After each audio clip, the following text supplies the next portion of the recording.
We got to talk a little bit more about NXP and Qualcomm. We're coming down to it, as you guys know. Tomorrow, really, 11:59 is when the Chinese have to approve the roughly $40 billion all-cash deal Cinderella situation? for Qualcomm to acquire NXP for $127.50.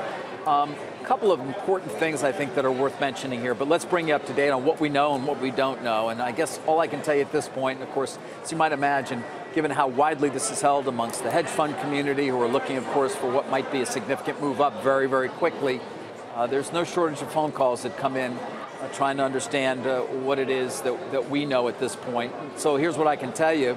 Not much. People close to Qualcomm indicate they've heard nothing credible.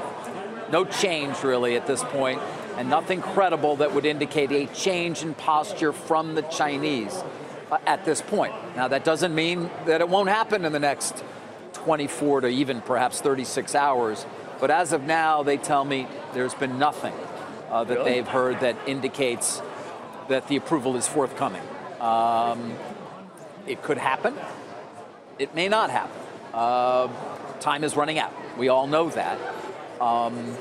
And Qualcomm reports earnings tomorrow after the bell. Of course, as you'd expect, its board will be meeting prior to that.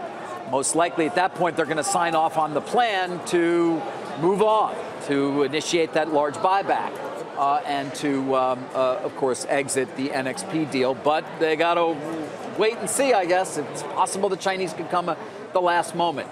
Now, here's why this is important, well beyond NXP. And I think, guys, this really bears watching on our part. It's my understanding that Secretary Mnuchin, Treasury Secretary, Commerce Secretary Ross have been very much involved in trying to seek the approval from the antitrust authorities in China for this deal. It's not alien to them. They are well aware of it, and they seem to be of a belief that once ZTE was through, and once you had Congress back down on trying to rescind what the administration did to put it back in business, they thought they were going to get an approval from China on NXP. They may still.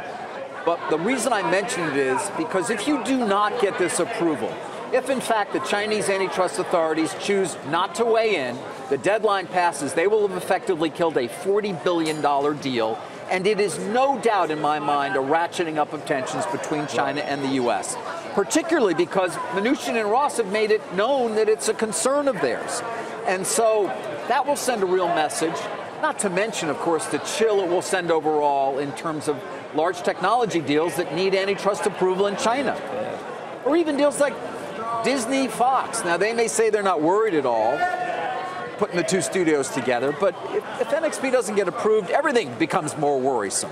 So NXP is well beyond just the fact that there's a lot up and a lot down potentially for investors. It's about the larger issues going on between China and the U.S. right now. Well, it's interesting. The stock was down a couple of bucks when I walked in this morning, and today it's only down, and right now it's down a little bit. But David, why did the president and his team not get a quid pro quo when they allowed ZTE? I don't know the answer. I don't have great insight into exactly what it is Mnuchin or Ross have been trying to negotiate or not, Jim. I think there was this expectation somehow that it would be. And by the way, we still got some time. There is still tomorrow. Well, you mean like we have some time? It's 9:42 a.m. Yeah. You're talking about a potential maelstrom of selling at 12 o'clock. Not tonight. Tomorrow. Well, right. Well, if you go in tomorrow without anything, I mean, it. So, David, I'm going to stay up because of you. I'm going to stay up. Well, you don't have to stay up tonight. No, next night. No, you won't have to stay up the next night because it's by midnight. Tonight?